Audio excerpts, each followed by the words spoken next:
Hi అణ్వాయుధాలను చూపిస్తూ దశాబ్దాలుగా సాగించిన భయానక బ్లాక్మెయిల్ ఇక చెల్లదని తేలిపోయింది. భారత దృఢమైన వైఖరి ముందు పాకిస్తాన్ పాచికలు చెల్లవని అర్థమైపోయింది. ఆపరేషన్ సింధూర్ తర్వాత ఇస్లామాబాద్ హడలిపోయింది. అందుకే ఇప్పుడు పాకిస్తాన్ కొత్త గేమ్ ప్లాన్కు తెరతెచ్చింది. అదే మక్కా ఒప్పందం.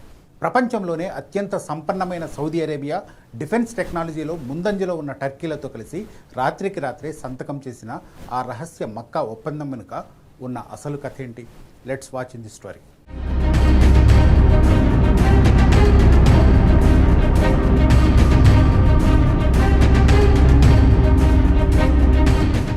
ఆర్థిక సంక్షోభంలోనో భద్రతా సంక్షోభంలోనో కూరుకుపోయిన ప్రతిసారి విదేశీ పర్యటనల పేరిట వ్యూహాత్మక భాగస్వామిని వెతుక్కోవడం పాకిస్తాన్ నాయకులకు అలవాటైన విద్య. 1972 జనవరిలో భారత్తో జరిగిన యుద్ధంలో తూర్పు పాకిస్తాన్ విడిపోయి బంగ్లాదేశ్గా అవతరించింది. ఆ పరాభవం తర్వాత నాటి అధ్యక్షుడు Zulfiqar Ali Bhutto Iran, Saudi Arabia, Libya దేశాల్లో సుడిగాలి పర్యటన చేశారు. చేతిలో చిల్లి గవ్వలేకపోవడంతో తమ అణుబాంబు ప్రాజెక్టుకు నిధులు ఇవ్వాలంటూ ఆయా దేశాలను వేడుకున్నారు. ఆ పర్యటనలో ఏర్పడిన సంబంధాలే పాకిస్తాన్ అణు కార్యక్రమాలకు బీజం వేశాయి. డిసెప్షన్ అనే పుస్తకంలో రచయితలు Adrian Levy, Catherine Scott Clark ఈ విషయాన్ని వెల్లడించారు. నేడు పాక్ ప్రధాని షహబాజ్ షరీఫ్, ఫీల్డ్ మార్షల్ అసిమ్ మునీర్ల నేతృత్వంలోని హైబ్రిడ్ ప్రభుత్వం కూడా అదే బాటలో పయనిస్తోంది. కూలిపోతున్న తమ ఆర్థిక వ్యవస్థను కాపాడుకునేందుకు వీళ్ళిద్దరూ దేహీ అంటూ సౌదీ అరేబియా శరణు కోరారు. ఆ క్రమంలోనే ఆగస్టు 7న ప్రధాని Shehbaz Sharif, Saudi crown prince Mohammed bin Salman, Turkey అధ్యక్షుడు రెసెప్ తయ్యిప్ ఎర్డోగాన్లు కలిసి మక్కా జాయింట్ డిఫెన్స్ అగ్రిమెంట్పై సంతకాలు చేశారు. నాటో తరహాలోనే ఒకరిపై దాడి జరిగితే అందరిపై జరిగినట్లే అన్న ప్రతిపాదనతో ఈ త్రైపాక్షిక ఒప్పందం చేసుకున్నారు. ఇన్నాళ్లు అమెరికాను నమ్ముకున్న సౌదీ అరేబియాకు ఇరాన్ వార్ కళ్లు తెరిపించింది. ఇరాన్ను కట్టడి చేయాలంటే కొత్త మిత్రులను వెతుక్కోవలసిన పరిస్థితి సౌదీ అరేబియాకు ఏర్పడింది. అమెరికా, ఇజ్రాయెల్ బాంబు దాడులను తట్టుకుని ఇరాన్ నిలబడింది. ప్రపంచ ఇంధన సరఫరాలో 20% వాటా కలిగిన కీలకమైన స్ట్రెయిట్ ఆఫ్ హార్మూజ్ను మూసేసి ప్రపంచ దేశాలకు ఇరాన్ సవాల్ విసిరింది. 1979 ఇరాన్ విప్లవం తర్వాత వెలిసిన డజనుకు పైగా యుఎస్ మిలిటరీ స్థావరాలు ఇరాన్ దాడులకు గురయ్యాయి.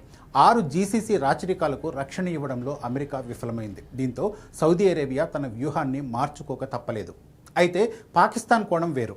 కేవలం భారత్ను దృష్టిలో పెట్టుకునే పాకిస్తాన్ కొత్త మిత్రులను వెతుక్కుంటోంది. 1990ల నుండి పాకిస్తాన్ నిర్మించుకున్న అణ్వాయుధ ఆధారిత ఉగ్రవాద కవచాన్ని గతేడాది మే నెలలో భారత్ తునాతునకలు చేసింది. 1979లో జియా ఉల్ హక్ చేతిలో భుట్టో హత్యకు గురయ్యాక పర్వేజ్ ముషర్రాఫ్ వంటి నియంతలు ఉగ్రవాదాన్ని ఒక ప్రభుత్వ విధానంగా మార్చుకున్నారు. అణుయుద్ధం వస్తుందనే భయంతో భారత్ మిలిటరీ దాడి చేయదని భావించారు. కానీ 2025 ఏప్రిల్లో పాక్ మద్దతు ఉన్న ఉగ్రవాదులు పహల్గాంలో 26 మంది పౌరులను దారుణంగా హత్య చేసినప్పుడు భారత్ సహనం నశించింది. 2025 మే 7న భారత్ ప్రారంభించిన ఆపరేషన్ సింధూర్ దెబ్బకు పాకిస్తాన్ ఎయిర్ బేస్లు ధ్వంసమయ్యాయి. పిఏఎఫ్ ఫైటర్ జెట్లు పశ్చిమ దిశగా పారిపోయాయి. మునీర్ నాయకత్వంలోని సైన్యం బంకర్లలో దాక్కుని శాంతి కోసం శరణు కోరింది. పాకిస్తాన్తో భారత వైఖరిని 2025 మే 12న ప్రధాని నరేంద్ర మోడీ స్పష్టం చేశారు. చర్చలు, ఉగ్రవాదం ఒకేసారి సాగవు. భారత్ అణు బ్లాక్మెయిల్కు లొంగదు. పహల్గాం తరహా దాడులకు సైనిక సమాధానమే ఉంటుంది అని తేల్చి చెప్పారు. దీంతో పాక్ అణు రక్షణ కవచం చరిత్రగా మిగిలిపోయింది. అందుకే పాకిస్తాన్ ఇప్పుడు కొత్త వ్యూహాలకు, సరికొత్త బంధాలకు పాకులాడుతోంది. మునీర్ సుదీర్ఘ పర్యటనలు చేస్తూ గ్లోబల్ డ్రామాకు తెరదీశారు. అమెరికా అధ్యక్షుడు డొనాల్డ్ ట్రంప్కు రేర్ ఎర్త్ ఎలిమెంట్స్ను చూపించి ఆశ పెట్టారు. నోబెల్ శాంతి బహుమతికి మద్దతు ఇచ్చారు. అయినా అమెరికా, ఇరాన్ మధ్య ఒప్పందాన్ని మాత్రం మునీర్ నెరవేర్చలేకపోయారు.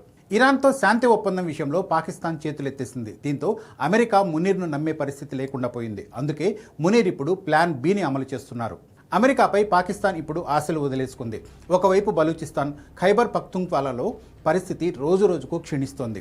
ఇలాంటి వాటిని కట్టడి చేసి పాకిస్తాన్ మనుగడ సాగించాలంటే విదేశాల మద్దతు చాలా అవసరం. అందుకే సౌదీ అరేబియా, టర్కీ లాంటి దేశాలతో వ్యూహాత్మకంగా మక్కా ఒప్పందం చేసుకుంది. ఆయా దేశాలతో సమాన భాగస్వామిగా నిలబడ్డామనే అబద్ధపు ఇమేజ్ను పాక్ ప్రజలకు చూపే ప్రయత్నం ఇది. ఈ ఒప్పందం ద్వారా సౌదీ అరేబియా నుంచి రుణ సాయం, టర్కీ నుంచి మిలిటరీ టెక్నాలజీ లభించే అవకాశం ఉంది. ఒప్పందంలో నాటో తరహా నిబంధన ఉన్నప్పటికీ పాకిస్తాన్ తరపున సౌదీ లేదా టర్కీ తమ దళాలను భారత్ పైకి పంపించే ప్రసక్తే లేదు. కానీ 2 బలమైన సున్నీ ఇస్లామిక్ దేశాల దౌత్యపరమైన మద్దతును పాకిస్తాన్ వాడుకునే అవకాశం ఉంది. భారత్ జరిపే ప్రతీకార దాడుల నుండి తమ ఉగ్రవాద ప్రాక్సీలను కాపాడుకోవడానికి పాకిస్తాన్ ఒక కొత్త డిప్లొమాటిక్ షీల్డ్ను తయారు చేసుకుంటోంది. ఇస్లామాబాద్ సైనిక పాలకులు ఎన్ని మక్కా ఒప్పందాలు చేసుకున్నా, ఎన్ని దౌత్యపరమైన ముసుగులు వేసుకున్నా అసలు నిజం మారదు.